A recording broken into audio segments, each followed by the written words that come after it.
we wanted to talk a little bit about love and then intention in dating. But I wanted you to start off with I remember last week you were talking about your experiences with love and yeah, and I just want you to talk to us about that and tell us a little bit about it. Love is ever changing, really, man. I feel like ever since I was a teenager, my definition, the love has always changed, and what that means for me, right? We grow up thinking love is a feeling. Love is like the butterflies in your stomach. Love is wanting to always see that person. Love is always wanted to be around or touch that person or whatever. And then we realize that that's not love at all, man. That's just infatuation, that's lust, that's whatever you want to call it. And I'm not married. I've never been married. I've only had like two committed relationships, but I found that as I grow older, love more becomes just, for me specifically, a testament of trust, right? Um, there's a reason why I take my time with people, especially if I'm interested in them in some capacity.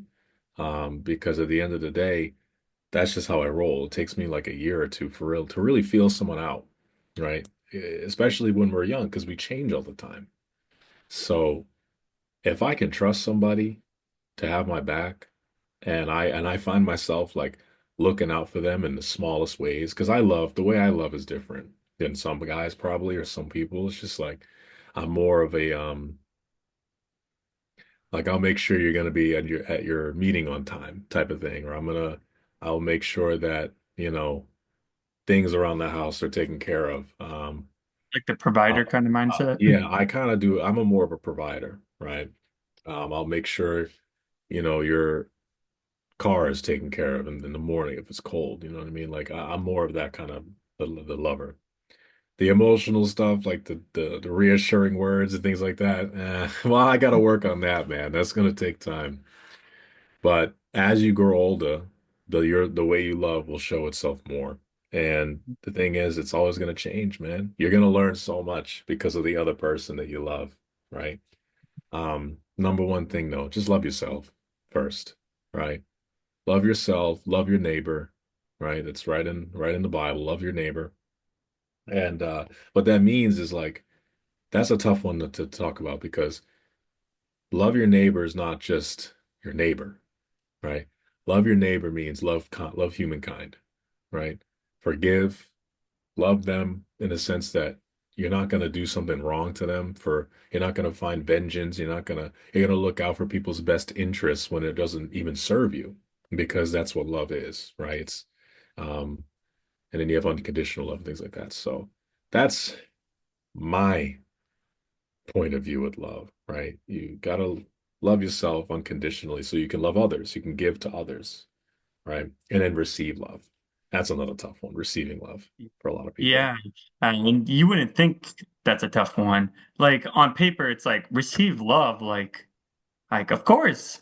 But then when it's implemented in the world, it's like that goes back to do you love yourself? Yeah. Like, Do you do like you do you think you deserve this love? Have you earned it? Whatever. And it's just like yeah. is people will love you. People love, man. In a lot of cases, in most cases, your parents will love you. Your friends love you, just in different ways, right? Mhm. Um, your animals love you. Oh, that's unconditional, man. Your Yeah. animals, dogs and cats, man, they're beautiful, beautiful creatures, man. Mhm. So, but I don't know. For me, like, I mean, what about you, man? What is love for you as a 27-year-old man? I don't think I have a lot of uh experience to be talking about that as 27, but um one thing I think we need to parse out first is that in the English language, we only have one definition of love. The Greeks had eight. And in many other languages, there's multiple definitions of love. So it in our language is already kind of uh, very vague on the definition of love because we put all these things that we say is love into just one category of love. So like what you were saying about with the excitement, the passion, that could be a different type of love than something like familial love or a deep commitment love or something more like compatibility or love for humankind. One thing and you talked about was the love for humans. It's like you can love someone but not like them. Right. Yeah. Hmm. Yeah. No. And I'm gonna bring it up because I love this story so much. Record of Ragnarok, Hercules versus Jack the Ripper, our Yeah. fight. That's one of the main themes of that is Hercules doesn't like what Jack the Ripper does. But what he does acknowledge is he loves humanity, so he loves Jack the Ripper's humanity. Yeah. And throughout the ending of the story, he talks about loving humanity, loving humanity. He doesn't say I love you, Jack the Ripper, because that would imply I love everything about you, but he's implying I love you as a human, not necessarily you as Jack the Ripper. So I think we gotta first separate a what love are we even talking about, and two, understand that deep love for humanity is something you should have for each person you walk with. A kindness, a understanding that we're going through this same human experience. And one of the hardest things for people to grasp on, myself included, right? I'm not an outlier here, is the theme of forgiveness, the theme of resentment, right? We oftentimes project our own issues, our own hate in our heart, our own resentment, our own unforgiveness of ourselves onto others. So, you know, and I feel like sometimes we do that because we do love people. We want people to succeed, but we see people making the same mistakes we did that we didn't forgive ourselves for. And we get upset, we get angry, and we sometimes show that in a non-productive way for people. Um, Another thing that uh, Heracles was talking about in that chapter was righteousness, right?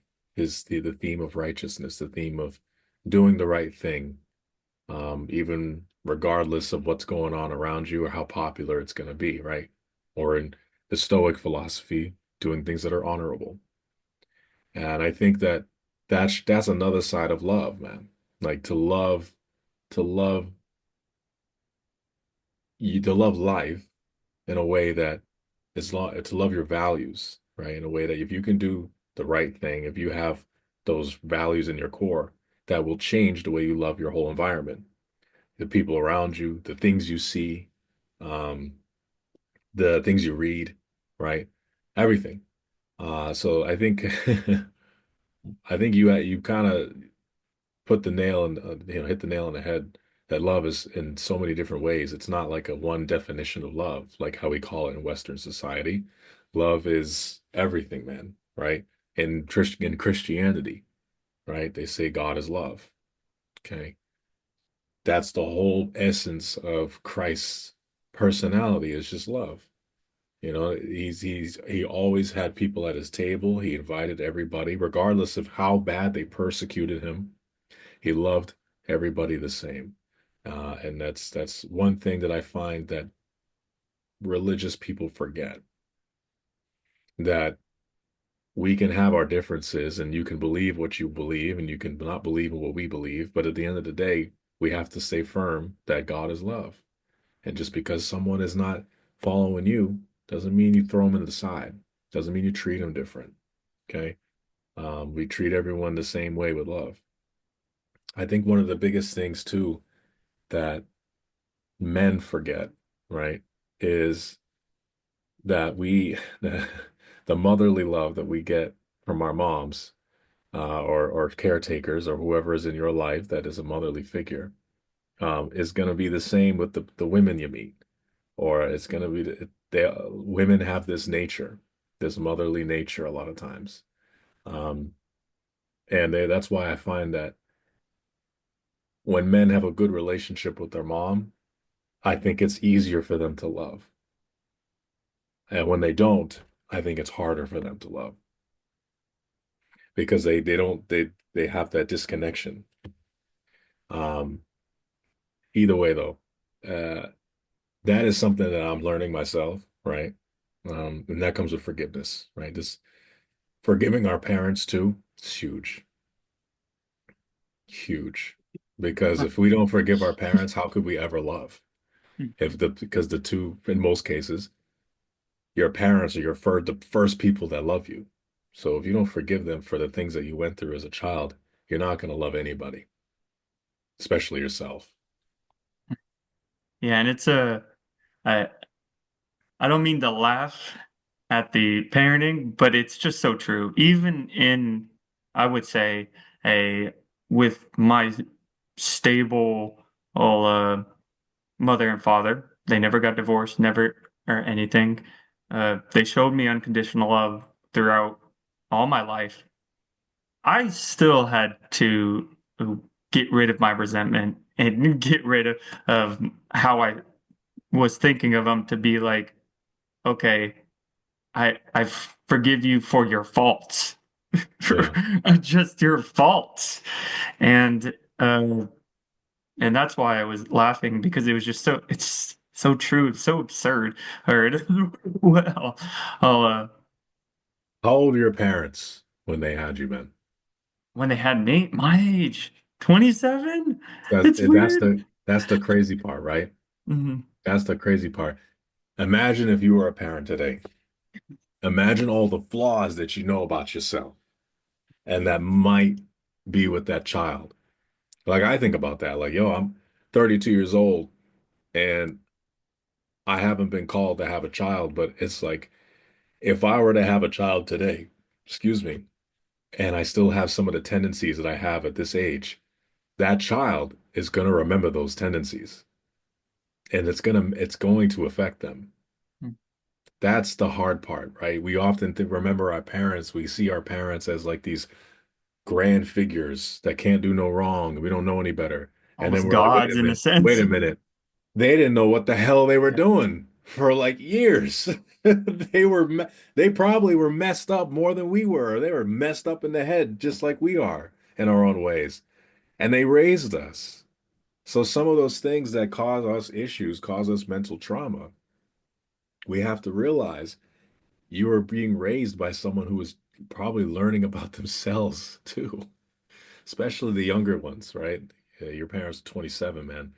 When I was 27, I was not on the right path. I'll tell you that right now. All right, I was You not on the strayed a right. little bit. Now you're back on it. You're good. We're back on it, you know what I'm saying? And we may stray off a little bit again, but we'll come Yeah. back. But it's up here, man, especially, dude. Uh, so that's why I think forgiveness is so important, man. So important for love. But you can't have love without forgiveness, dude.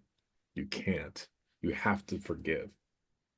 Yeah. And also the biggest one of the biggest revelations in my life, and one part of the reason why I'm doing this trip in August, not August, April for 20 months, is realizing that no one really knows what they're doing.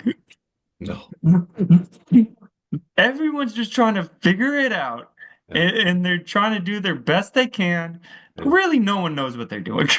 Yeah. And that includes your parents, that includes us, that includes everyone you know. They're just trying to survive in this world and do the best they can.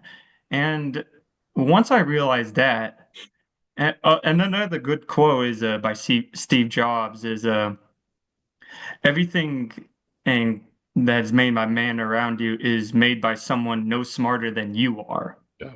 Yeah. And it's like when you think about it, you're like, God dang, like that's so empowering too. It's like everyone's stupid. I'm stupid. That means I could just figure it out if I want to, you know? We're all stupid. We just some of us apply more than others. That's all. Hmm. Right? The implementation, yeah. That's it. Just implementation and I think a lot of it too is just not caring that you don't know anything. You just go out and do something, you know? They say half of life is just showing up, and the other half will just come to you. Mhm. When you talked about we don't know what we're doing, yeah, we probably never will. We probably never will. Every year is something new. However, however, I think it's important that when we may not know what we're doing all the time, I think we can have a good grasp of what we're not doing. So, the Stoic reading today talked about journaling, talked about how sometimes, like Marcus Aurelius' Meditations was less of a book for us and more of a journal for him. And it talked about writing things down, like going over how you did, what you did during the day and how it made you feel, or what you accomplished, what you didn't accomplish. And I think that's huge, man. So in love, and in dating, right? We may not know what we want.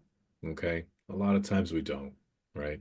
Uh, the modern dating scene, I feel like a lot of people just throw themselves out there and just see what happens. Some people have a plan and some people don't. But doing that, I think we learn a lot about what we don't want. And maybe that's what life's all about. Is throwing yourself out there, trial and error. What does not work out for you? What do you don't want? Okay? Because who the hell is going to know what they want at the 20 years old, 25 years old, even 30? Some people do. So, hey, some people do, and more power to them. But most people don't, right? So that's why some people only really make it in life when they're like 50. Steve Harvey talked about it. He talked about how when he was in his 20s, he might have had the right idea, but he was horribly misguided. And then he spent his 30s trying to fix his 20s. Then he gets to 40 and realizes he hasn't done shit. So it wasn't until his 40s and 50s, his more his 50s, that I think he started to realize what he wanted in life, like more so than ever. And that's where he is, why he is where he is now. And the same thing happens to us in its own way, especially with dating, man. You know, I don't know how many relationships you've had, but I've only had two, and like two more serious ones.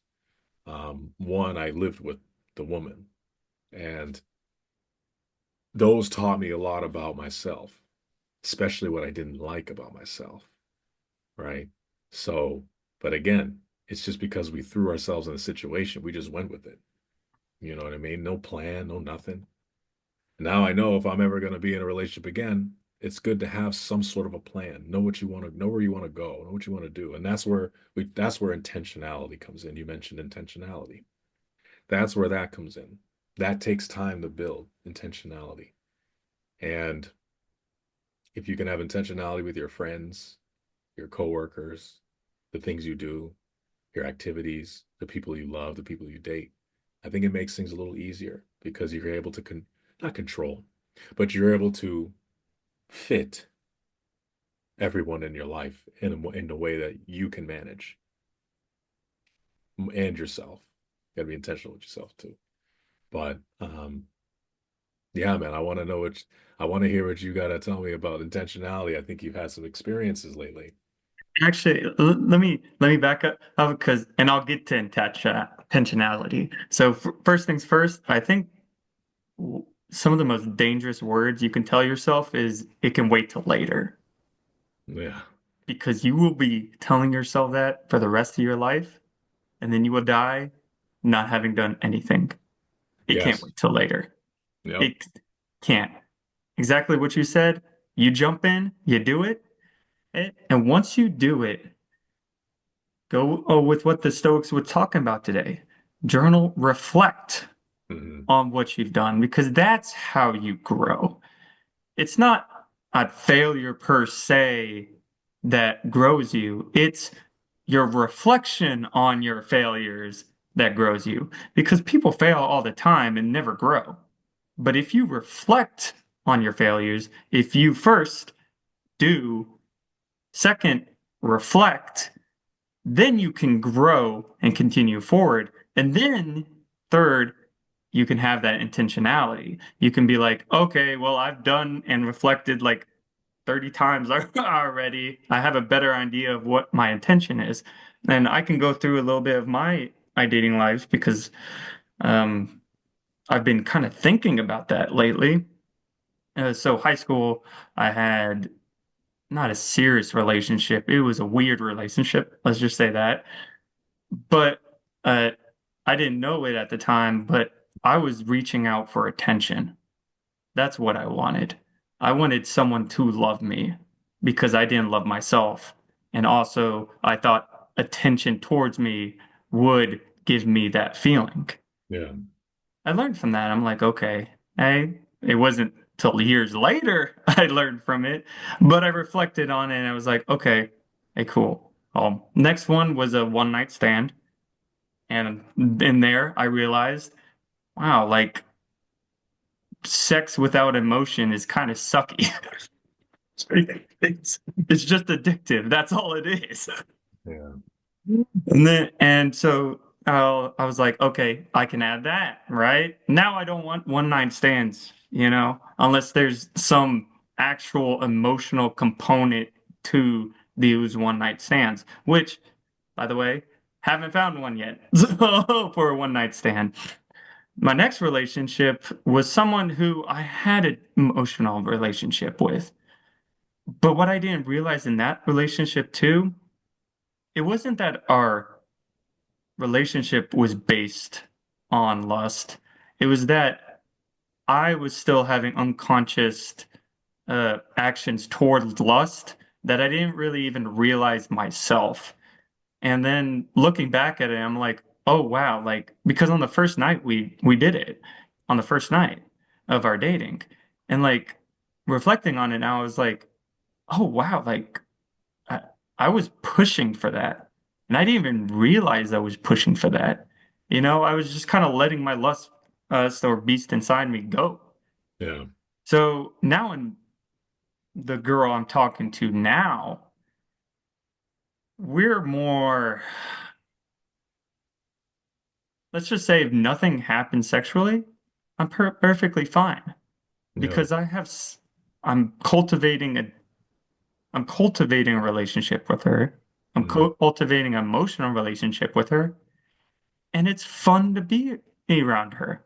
Yeah. So it's like at the end of the day, sex is just that intensification of that emotional relationship you have with someone. And if you don't have that emotional relationship with someone, then it's like you're just trying to appease your lust, at least in Right. my eyes.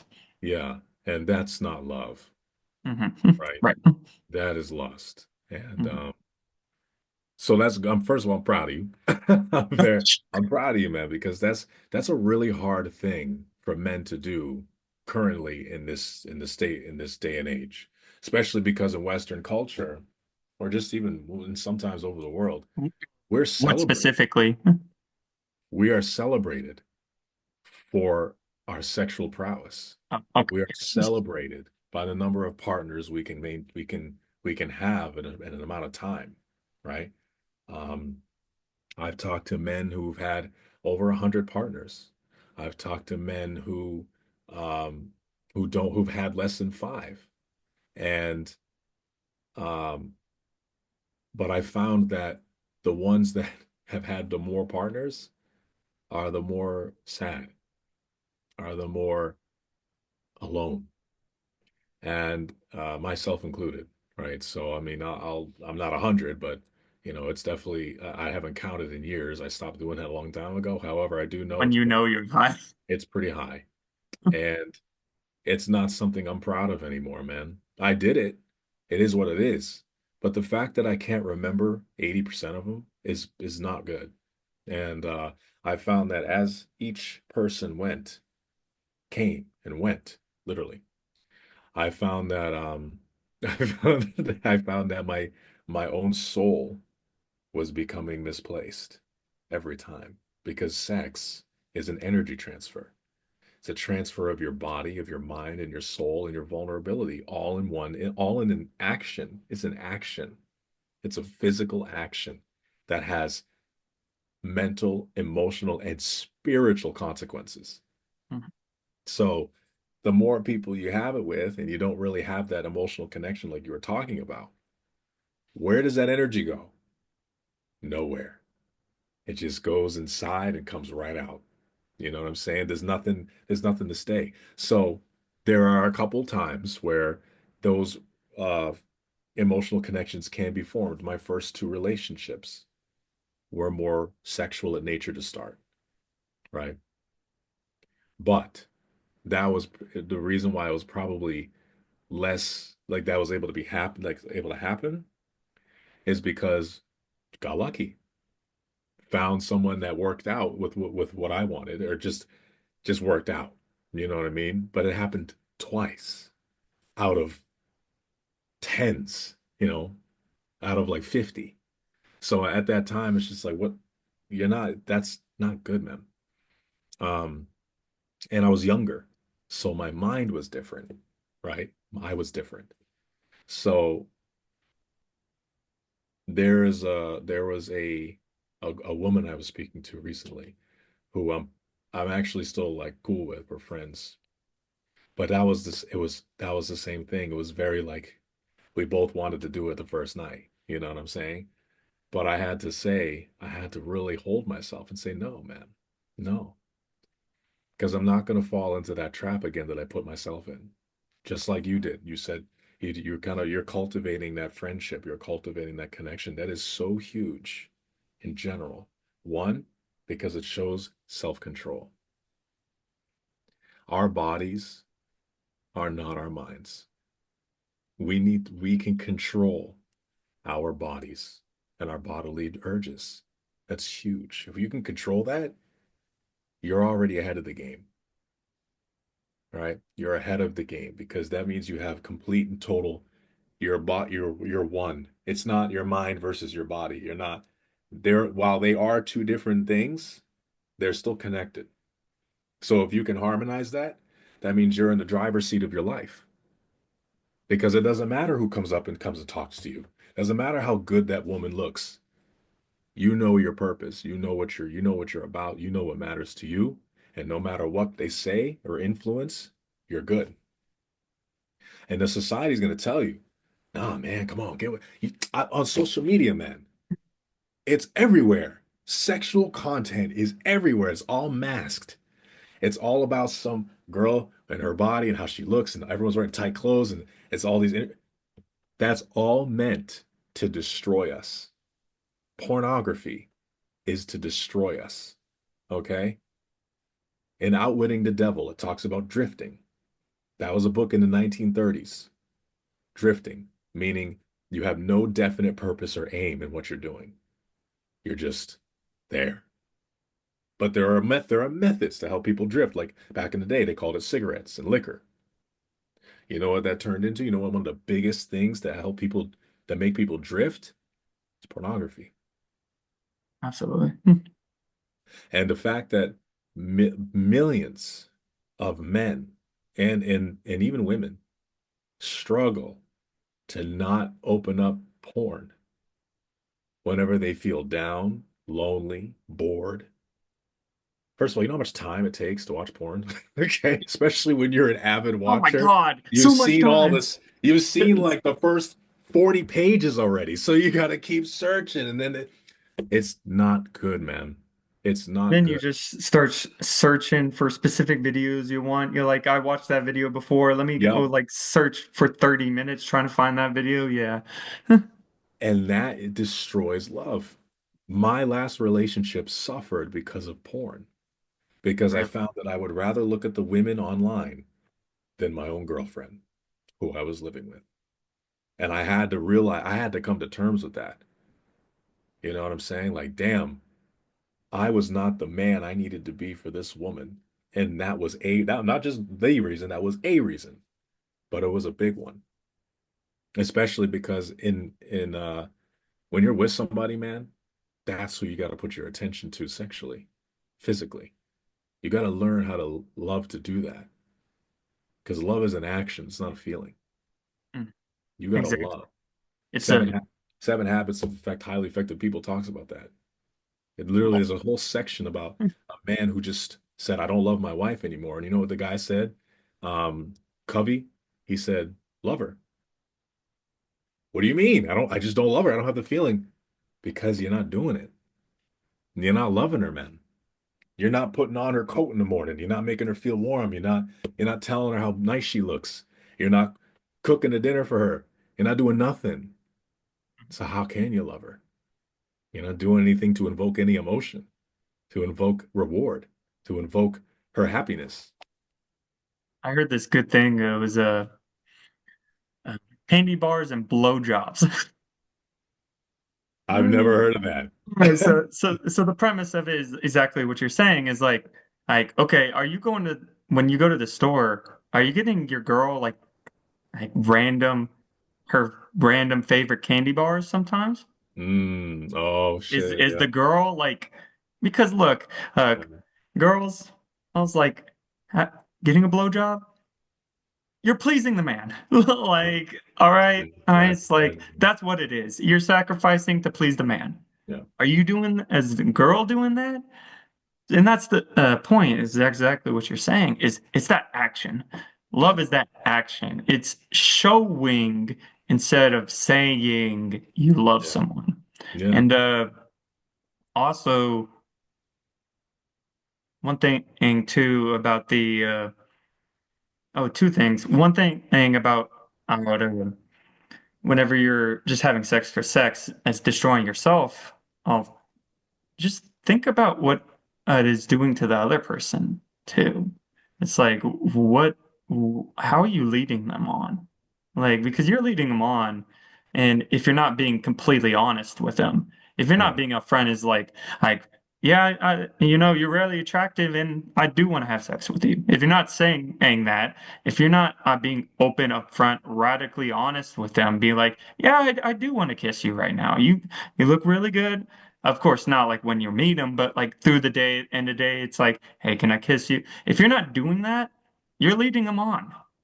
And because they don't know what you want from the relationship, and now they have to guess. And it's like, you're the man, get over it, be honest, take a little courage, and push yourself out there. Yeah. And then the second thing too is, oh crap, did I forget it? Wait. Did it have to do with sex? Did it have to do Yes, with yes, it did. okay. Give me like 5 seconds. You can have 5 seconds, man. Absolutely. One, two, three, four, five. What you got? No, I totally forgot. Do you have something to say about Yeah, that? no, but what you said is important, right? Intentionality, being honest, um, from the rip. If you that's what you want. If you want sex, tell them. I found that that has helped in at least making people aware that you're on the same page. And I think a lot of us at the end of the day are afraid of rejection. And especially when it comes to sex, if that's what we're looking for and someone says no and we become butthurt, it's not a reflection of them, man. It's a reflection of you. That means you believe the only thing worth offering for you is your body, is sex. And that someone says no, now you're offended because you ain't got nothing else to show. And that's a hard pill to swallow, man. Therapy helps with that. So, therapy Tricky, and y'all. looking back in the inward, man, that helps with that because look, man, I'm 32, man. I can go out and have all the sex still in the world, right? So can you. Yeah. But what does that come with? And like we're both attractive individuals too. It's Yes. like, Yeah. and we know like some English to be able to communicate. I think we'll be fine if we wanted to. Yeah. But what would that do? Besides the STDs and all that stuff, Yeah, yeah. that's obvious, right? You got to be careful. Be careful of that shit. Go get tested. Go to your Planned Parenthood and get tested, all right? Mhm. But I'm talking about, like you said, how that affects the other person because it's true. Women are more emotional and are more likely to like you, are more likely to have a bond with you. Men, we can fuck and call it a day, and we don't care. You know what I'm saying? But that's not fair to do to people, okay? Look, I've had my share. I've made my mistakes. I've been convicted by God. Not legally. I've been convicted, all right? I've been convicted by God, okay? I've been convicted by my friends, by people who care about me, by people who love me, about how and myself. you know. That's why if anyone's parents out there that are having children growing up, please tell them, please talk to them about how to be safe and that you don't always need to if you like someone, get to know them first, be their friend, care about them, okay? And but anyways, um I lost my train of thought. Yeah, so was was sex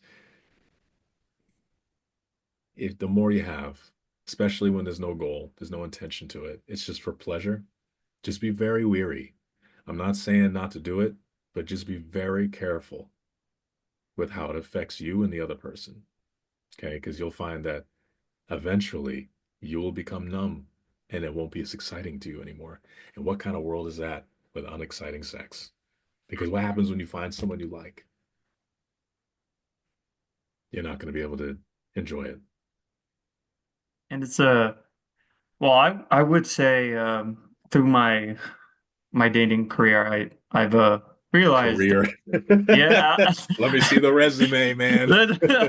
here you go. Yeah, Do I let's see check it. out? Let's see it. Let's see it from year to year. I want bullet points. Ryan's like, no, no, no, man, no, no, no, no, no. Can you tell me about a time when? Yeah, no.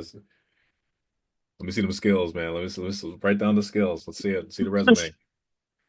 Hey, What are show. you Hey, good that's at? how it is out there in dating, man. It's like a resume, man.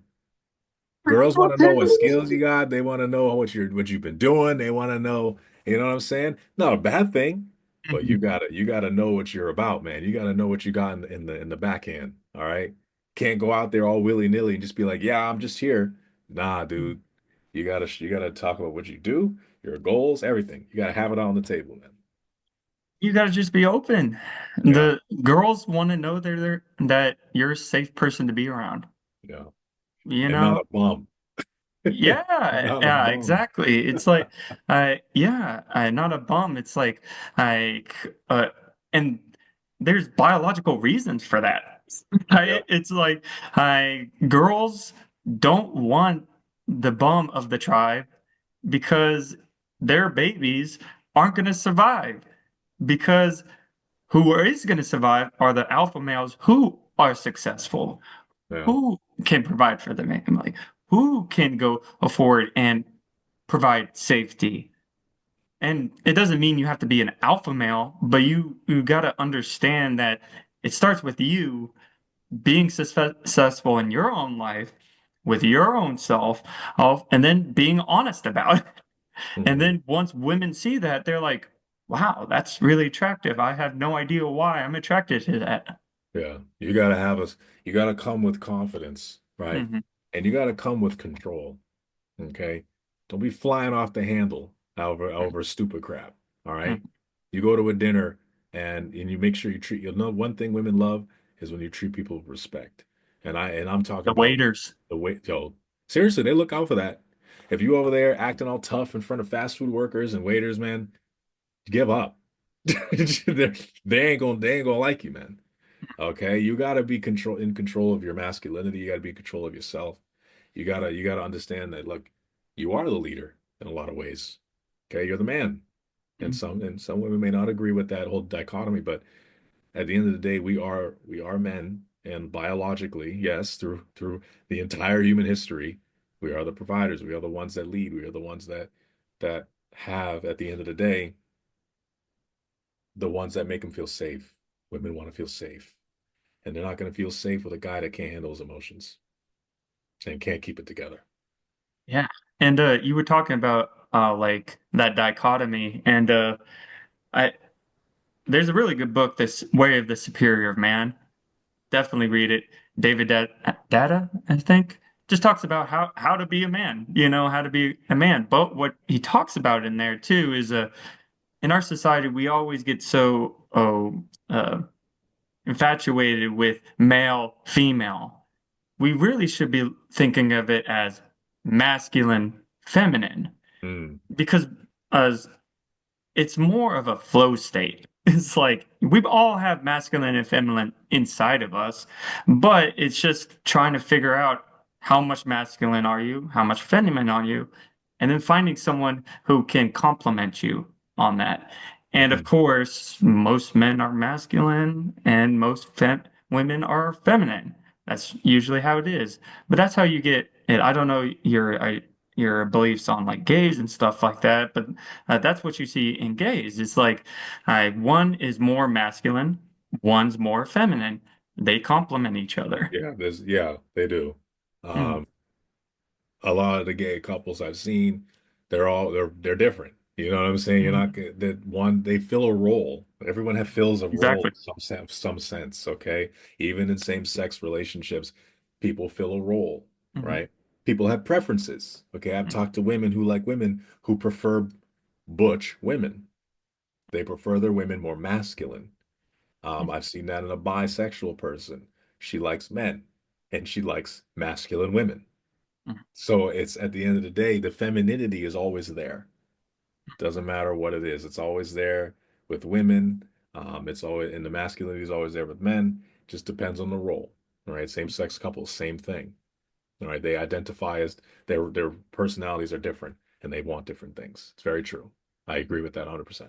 yeah, and also that's why it's important to reflect and understand yourself so you can say, okay, am I more masculine or am I more feminine? Of course, you're going to have both, but which one do you lean more towards? Right. And if you're more masculine, which I think both of us are, then what we're saying is how you should go about treating women because they're gonna be that feminine counterpart to you. And with that masculine and feminine, that's where or like the good sex is that Yeah. that Yeah. complementary Yeah. and that tension in between the masculine and the feminine. And going back to that sexual and the physical appearance. I'll give you just experience of mine is whenever I went to the Texas, went to Hooters for the Texas Ohio State game recently. Because, I didn't know there was no coffee shops that would play in the game. It was in San Antonio. I was like, ah, okay, whatever, I'll go to Hooters. And I was looking around, and yes, very attractive women. It, there was lust there. But what I noticed is they're not the people that not the women I'm thinking about when I go to bed at night. Mm, People I'm thinking about putting whenever I put my head on the pillow are those people that I have cultivated an emotional relationship with right. and that I just can't get out of my mind. Maybe it is passion. That's why you have to like reflect and understand yourself. But what I'm finding more about me is like those relationships I've accumulated with it's someone that become deeply emotional are the ones that make me freaking crazy at night. Not Yeah. the Hooters girl, not the abundance of boobs and asses that at Hooters are on pornography. And it's like once you get to that phase, Yeah. like I said, the sex is so much better. The things you do with them is just it's like the difference between 10 times to like 1,000 times. Yeah. And I'm not even joking. Like Yeah. my sometimes like I feel like my soul is popping out of my skin. It does, yeah, huge. Makes a big difference, man. It really Mm. does. So, but at the end of the day, love women, man. Still love women. Still love looking at. I still love looking at them. But you just got to be careful, But yeah. right? You got to be careful that they say in the Bible, if you can't control your eyes, gouge them out. Gouge them out. Okay, because it's a vice. It's a lust. It's a sin. Okay, if you're out there checking out every woman you see, and you got your girlfriend and wife with you, gouge your eyes out, man. And I don't mean to actually physically do it, but in a spiritual sense, in a metaphorical sense, gouge them out. Look inward, because that was my problem.